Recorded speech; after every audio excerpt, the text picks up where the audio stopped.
Hello, I'm Rory Montgomery, and I've published an article on the Good Friday Agreement and the United Ireland as part of the ARINS project. I'm a former Irish diplomat, and I was part of the Irish team which negotiated the Good Friday Agreement. Now, with the debate which is developing about the possibility of referendums on unity, the Good Friday Agreement is very much a central point of reference.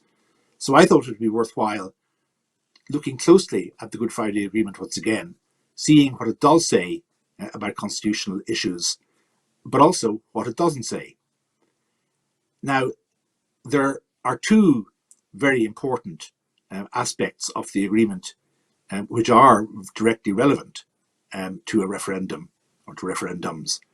The first is the obligation on the Secretary of State for Northern Ireland to hold a referendum if he or she believes it likely that a majority would be in favour of United Ireland.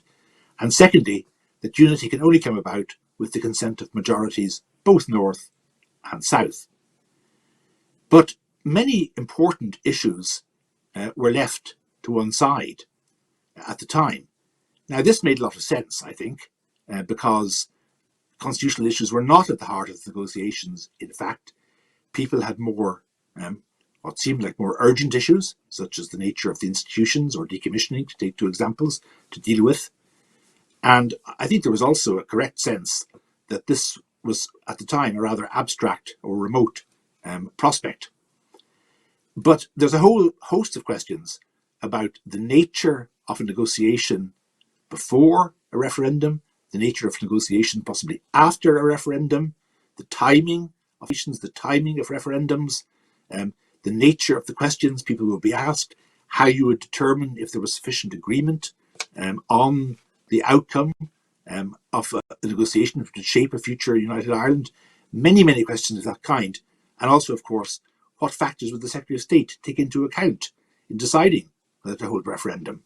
So these questions are all ones which would have to be addressed. And they're very complex and very difficult, no matter how you look at them.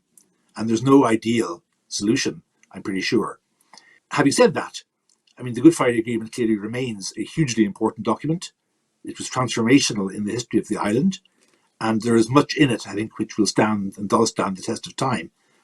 On the other hand, there are many questions which haven't been answered, and which it will be for this generation and for future generations, perhaps, of political leaders and officials and others to work out for themselves. Now, thank you very much, and I hope you enjoy looking at the article and seeing the arguments developed in more detail. Thank you.